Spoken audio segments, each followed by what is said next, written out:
Meus irmãos, boa noite, sejam bem-vindos mais uma vez via internet à Sociedade Espírita Jesus. Que Deus, em seu infinito amor, nos abençoe e nos ampare nesta noite.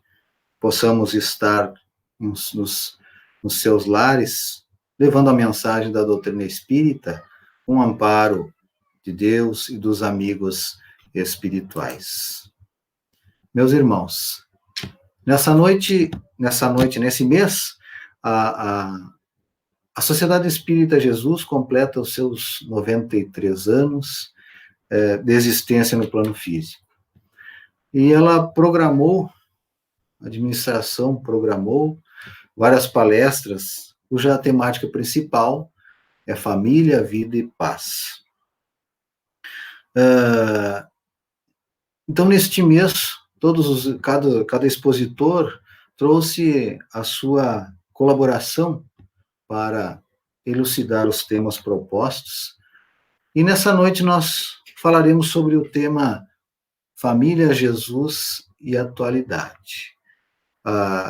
Nós utilizamos os livros Evolução do Átomo ao Arcanjo,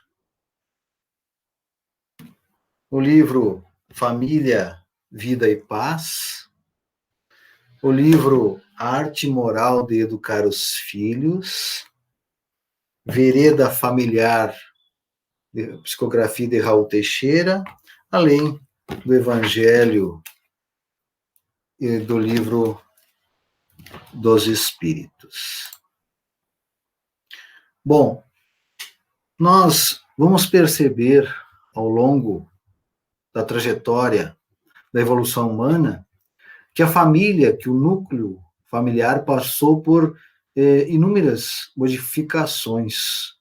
E essas modificações, elas decorreram de vários fatores, como, evidentemente, o estado evolutivo daqueles que reencarnaram, fatores culturais, fatores econômicos, etc. Então, iniciou quando o homem ainda primitivo, ele compreendeu a ligação de causa e efeito entre o ato sexual e o nascimento de uma criança. Então, ele passou a desenvolver um sentimento de paternidade, dando lugar aos primeiros núcleos familiares. Esses homens primitivos, eles formavam famílias que eram numerosas, compostas de todos os indivíduos ligados por laços de parentescos consanguíneos ou afins. Mais adiante, nós vamos verificar que a união do homem e da mulher, ele caracterizou-se pelos interesses predominantes em cada período da história. Dessa forma, nós vamos observar os casamentos na antiguidade, eles não eram feitos por escolha amorosa dos parceiros, eram uniões acordadas pelos patriarcas da família, tendo em vista, sobretudo, como falamos, os interesses econômicos e políticos. Então, os casamentos nessa época, eles eram arranjados pelos pais, sem levar em conta o sentimento dos filhos. E até bem pouco tempo, o homem sempre esteve envolvido em atividades públicas, exercendo uma profissão ou participando do cenário político das comunidades, e a mãe, a mulher, era a dona da casa, destinada às tarefas domésticas e educação dos filhos. Ela que passava a maior parte do tempo com as crianças. E o pai era o mantenedor, digamos assim, o chefe da família, que cobrava da mãe tanto o aproveitamento escolar quanto a educação social dos filhos. Nesse período, os filhos não tinham relacionamento com o pai, né? E a mãe servia de intermediária entre os filhos e o pai. E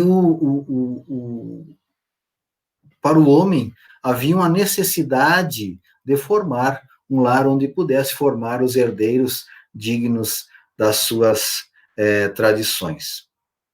Para a mulher, muitas vezes, o casamento representava a segurança, o status social, muitas vezes ela sofria calada a traição do marido para não perder a estabilidade econômica ou social.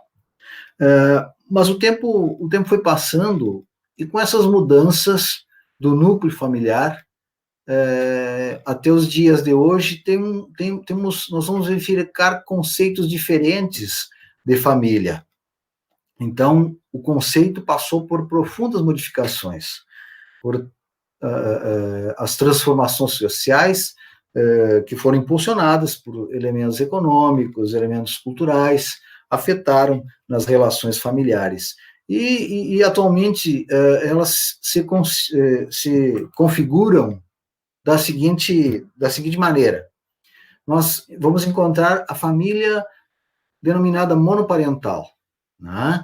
Que ela é constituída de uma pessoa que se encontra sem companheiro ou sem companheira, que por separação ou viuvez, mas que habita sobre o mesmo teto com os filhos. Nós vamos encontrar a família anaparental, que é formada por parentes que vivem sob o mesmo teto, a família pluriparental, é a que se originou de uma união estável de um casal em que um deles ou ambos tem filhos, um homem que já tem filhos, uma mulher que já tem filhos, e se unem à família pluriparental. E, por fim, a família homoafetiva, que é composta de pessoas do mesmo sexo em regime de união estável ou do mesmo sexo, com filhos biológicos ou advindos de uma adoção.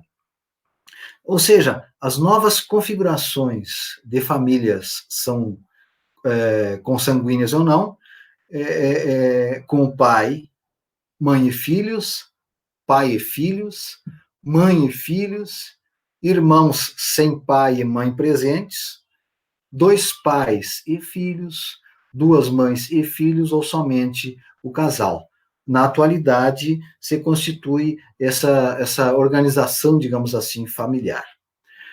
Então, nós observamos essas mudanças no cenário familiar, essas novas configurações, onde a família deixa de ser um mero núcleo socioeconômico ou de reprodução humana e passa a ser entendida como um grupo unido por afeições recíprocas, constituído ou não por elementos consanguíneos. Sob o prisma humano ou social, a família é, sem dúvida, o primeiro grupamento onde a pessoa se ensaia para a vida na sociedade. E essas relações familiares são os elementos construtores da personalidade do indivíduo. A forma de relacionamento familiar vai influenciar no relacionamento social mais amplo na sociedade. Então, nós poderíamos dizer que a sociedade é o espelho da família. A família é o modelo, é o arquétipo da sociedade. Então, nós verificamos que desde os primórdios, onde o homem primitivo começa a formar os primeiros núcleos familiares, até os dias de hoje, ocorreram inúmeras mudanças. No entanto, observamos até então o agrupamento de pessoas, de indivíduos, a formação das famílias durante a existência do homem na Terra, na visão humana e social. Mas vamos, a partir de agora, meus irmãos, verificar sobre um outro ângulo, ou seja, pela ótica do espírito imortal. A visão da doutrina espírita, onde a família é mais do que um grupo social. É um portal que se abre para o espírito imortal, vivenciar experiências, aprendizado e convivência no mundo material.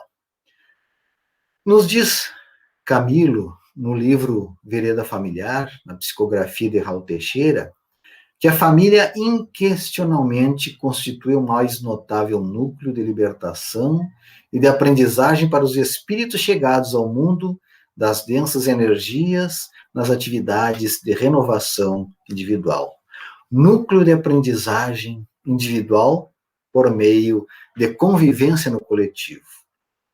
Então, observa-se que o espírito na família treina para a família em sociedade. Nós vamos verificar na questão 775, onde Kardec pergunta aos espíritos qual seria para a sociedade o resultado do relaxamento dos laços da família. E os espíritos respondem a um recrudescimento do egoísmo, ou seja, um aumento da grande intensidade do egoísmo. Então vejam a importância da família para todos nós. Esta visão da doutrina espírita, ela amplia os horizontes da nossa percepção, da percepção humana, tendo como ator principal este espírito imortal. Então, com isso, meus irmãos, nós podemos imaginar a resposta dos espíritos à pergunta de Allan Kardec, na questão 132, que ele pergunta qual o objetivo da encarnação dos espíritos. Eles respondem: Deus lhes impõe a reencarnação com o objetivo de fazê-los chegar à perfeição. Para alguns é uma expiação, para outros uma missão, e a reencarnação tem como objetivo o melhoramento, o progresso e a evolução do espírito. Então, está aí a importância da família, está a importância do portal que se abre para o espírito imortal, vivenciar as experiências, o aprendizado e a convivência no mundo material. Então, a família é o portal que se abre. E a chave que abre esse portal, poderíamos dizer assim, denomina-se reencarnação.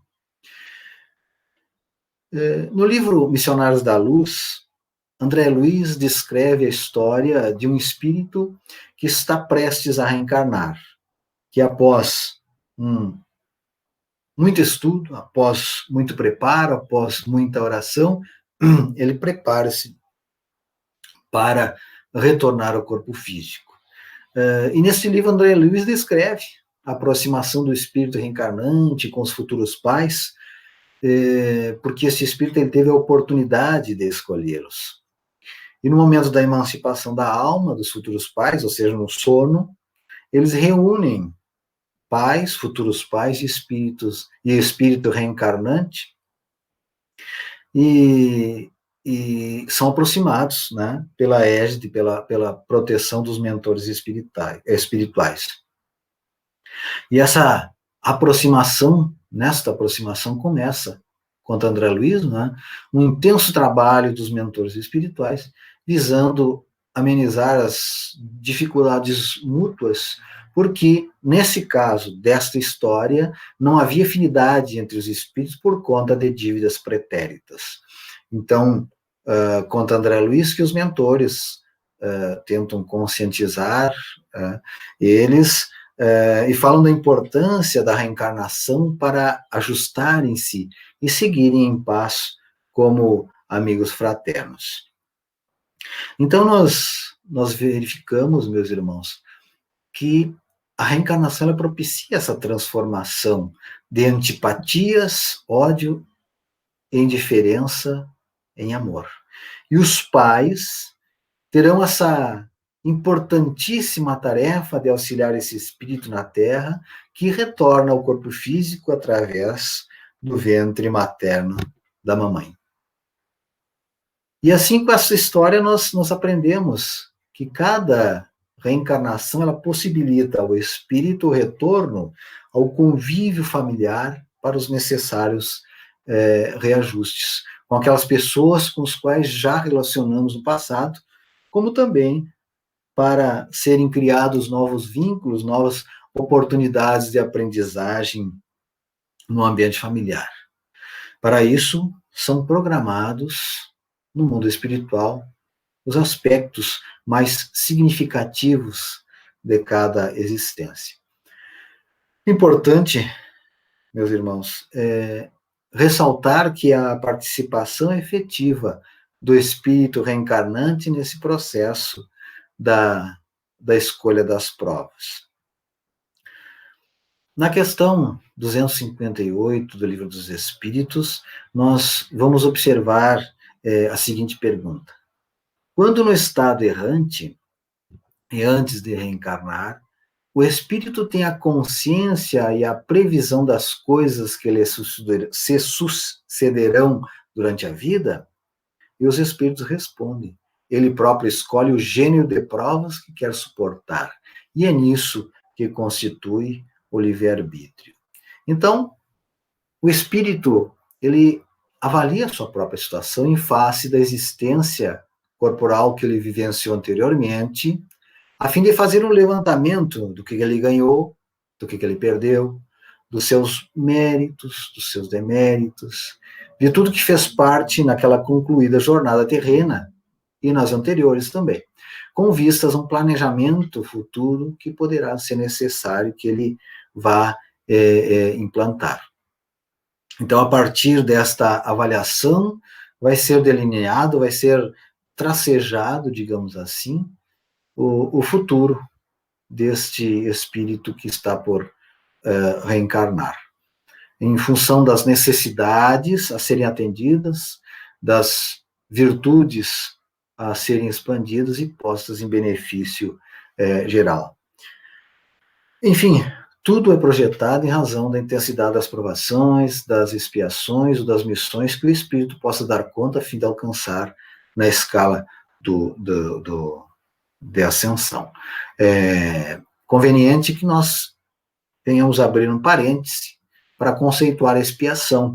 Expiação entende-se como um acontecimento que não poderá se furtar, que é destinado à quitação de débitos assumidos em vidas passadas. Provações são acontecimentos que colocam em prova o progresso moral alcançado pelo espírito. Fechando parênteses, então desses entendimentos havidos, né, entre o mentor espiritual e o espírito reencarnante, são estabelecidos as esferas em que o tutelado viverá, seja em vínculos em nascimento, em vínculos familiares, a família que ele vai reencarnar, não é? Como falamos, nessa família estarão os afetos, estarão os desafetos, os meios de passar por provas e as condições da reeducação. Tudo isso é ajustado às carências, às necessidades, às virtudes, os vícios da alma. O tipo biológico que vai abrigar esse espírito, né? O corpo físico que vai abrigar esse espírito, o grupo familiar, a psicologia do grupo familiar, que terá grande influência, o grupo familiar terá grande influência no desenvolvimento do ser.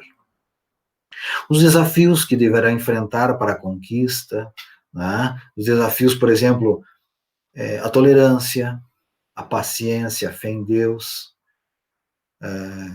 a coragem de perdoar, a capacidade de amar sem esperar a retribuição, dentre outras coisas, entre outras virtudes, as lutas que precisará enfrentar para se ver livre das vaidades, do egoísmo, da prepotência, o nome familiar, as condições raciais, as condições econômicas, as condições políticas, religiosas, de saúde, as de saúde, que vão influenciar muito no processo dessa depuração do espírito.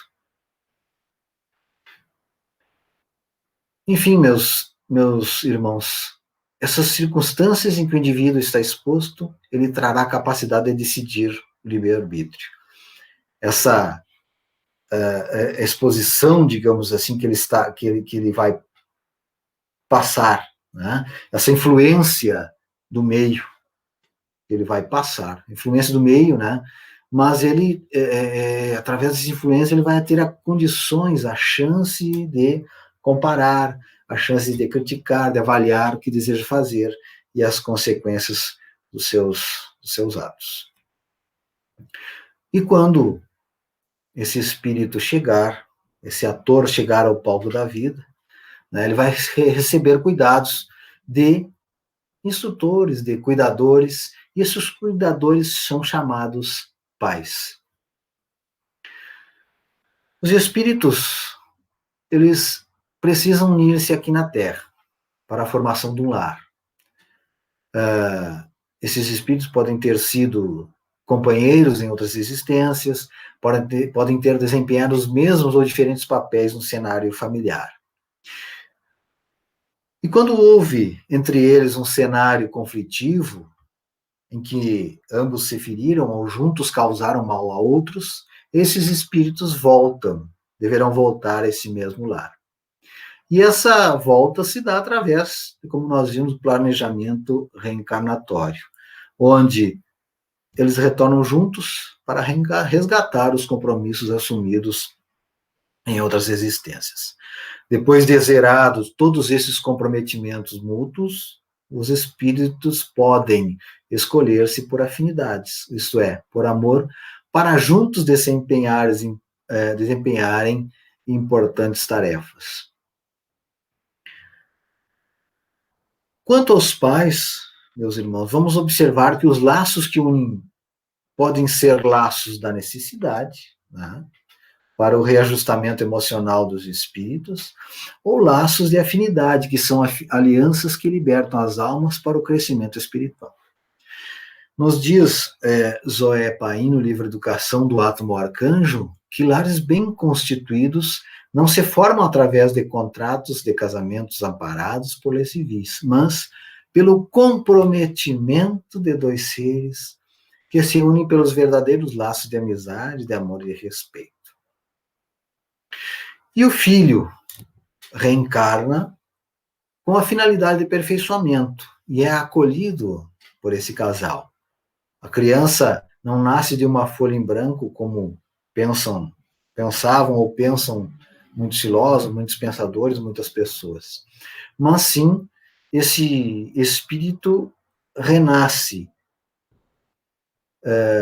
não como uma folha em branco, mas sim como um livro inacabado de folhas já escritas, que são esquecidas cada vez que o espírito retorna à vida material. Em O Livro dos Espíritos, na questão 582, os espíritos superiores nos asseveram que a paternidade é uma missão, é um dever. É sem contestação possível uma verdadeira missão e, ao mesmo tempo, um grande dever, e que envolve mais do que o homem pensa a sua responsabilidade quanto ao futuro. Referente a essa questão, nós verificamos no livro O Profeta, de Khalil Gibran, uma mensagem muito linda, fantástica a respeito de pais e de filhos. Então, no livro Profeta, ele diz o seguinte, Gibran: e uma mulher que carregava o filho nos braços disse: fala-nos dos filhos. E ele disse: vossos filhos não são vossos filhos. São os filhos e as filhas da ânsia da vida por si mesma. Vêm através de vós, mas não de vós. E embora vivam conosco, não vos pertencem. Podeis outorgar-lhes vosso amor, mas não vossos pensamentos, porque eles têm seus próprios pensamentos. Podeis abrigar seus corpos, mas não suas almas, pois suas almas moram na mansão do amanhã, que vós não podeis visitar nem mesmo em sonho. Podeis esforçar-vos por ser como eles. Podeis esforçar-vos por ser como eles, mas não procureis fazê-los como vós, porque a vida não anda para trás e não se demora com os dias passados. Vós sois os arcos dos quais vossos filhos são arremessados como flechas vivas. O arqueiro mira ao alvo nascendo do infinito e vos estica com toda a sua força para que suas flechas se projetem rápidas para longe. Que o vosso encurvamento na mão do arqueiro seja a vossa alegria, pois assim como ele ama a flecha que voa, ama também o arco que permanece estável. E poderíamos dizer, meus irmãos, Deus, o arqueiro, os pais, os arcos, e os filhos, as flechas que são arremessadas ao infinito. Pelo encurvamento, ou seja, pelo esforço do arco e a bondade e inteligência do arqueiro, as flechas são arremessadas. Pelo preparo dos pais para receber e orientar esses espíritos, pela bondade infinita de Deus, os filhos são arremessados ao infinito como espíritos imortais na conquista dos seus objetivos. Podemos comparar também, meus caros irmãos, os filhos são semelhantes a plantinhas, e para que estas plantas cresçam sadias e se transformem em árvores frondosas, é preciso regá-las com a água da paciência, é preciso aquecê-las ao sol do carinho e podar seus galhos tortos com a tesoura da disciplina. É preciso lembrar que esse trabalho deve ser feito por dois jardineiros, que é o pai e que é a mãe. E convém colocar em suas raízes o adubo da fé raciocinada para que elas cresçam fortes e não enverguem com os primeiros ventos das contrariedades, das dificuldades. E com o amparo do Mestre Jesus, essas plantinhas se tornarão árvores frondosas. Contudo, meus irmãos, então, por fim, verificamos que na história da evolução humana, que a família passou por várias modificações, devido a inúmeros fatores, até chegarmos aos dias de hoje.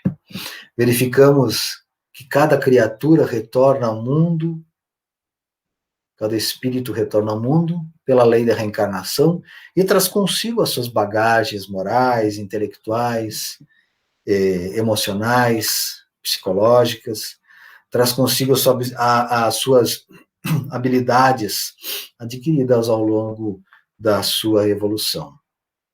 E estes espíritos são recebidos no educandário chamado família, cujos instrutores são chamados pais, e que tem a função da educação moral à luz do Evangelho de Jesus, para que este espírito prossiga na senda do progresso. E nesse educandário chamado família, nos diz Simão Pedro de Lima no livro Família, Vida e Paz, que o espírito desenvolve a capacidade de amar com mais amplitude, com mais intensidade. Assim, se desenvolvendo, o espírito encarnado abarcará a sociedade que se transformará na família universal. Nesse sentido, vamos verificar a palavra de Jesus, quando informado, tua mãe e teus irmãos estão lá fora querendo falar contigo. E Jesus pergunta, quem é minha mãe, quem são meus irmãos? E estendendo as mãos aos discípulos, ele disse, aqui está a minha mãe e meus irmãos. Pois bem, quem faz a vontade do meu Pai, que está nos céus, este é meu irmão, minha mãe e minha irmã. E nesse exemplo do Mestre Jesus, nós verificamos a amplitude do que se chama família. Nas reencarnações, ampliam-se os relacionamentos e as conquistas vão além da consanguinidade em direção à família universal. Por fim, meus caros irmãos, nós deixamos para a reflexão de todos uma mensagem do livro Luz no Lar, psicografia de Chico Xavier, do Espírito Sheila, que ela nos diz o seguinte: organizemos nosso agrupamento doméstico do Evangelho. O lar é o coração do organismo social. Em casa, começa a nossa missão para o futuro.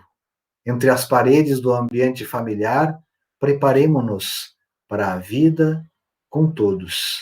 Seremos lá fora, no grande campo da experiência pública, o prosseguimento daquilo que já somos na intimidade de nós mesmos. Fujamos da frustração espiritual e busquemos no relicário doméstico o sublime cultivo dos nossos ideais com Jesus. E assim, meus irmãos, esta foi a mensagem que nós trouxemos na noite de hoje para a reflexão dos irmãos, agradecendo a Deus, a Jesus, por essa oportunidade e parabenizando a todos os irmãos, trabalhadores e frequentadores da Sociedade Espírita Jesus, pela passagem desse mês tão importante de aniversário, e o nosso agradecimento aos nossos mentores espirituais que nos amparam e nos protegem. Assim, agradecidos, pedimos que Deus, Jesus, Maria de Nazaré, nos abençoe. Abençoe a todos nós, a todos aqueles que em seus lares passam por alguma dificuldade, aqueles nos hospitais acometidos de enfermidades, principalmente o coronavírus, que possam receber a mão invisível e amiga do nosso Mestre Jesus. Assim, agradecidos e contando com o amparo do nosso Mestre, encerramos a exposição doutrinária desta noite. Que assim seja.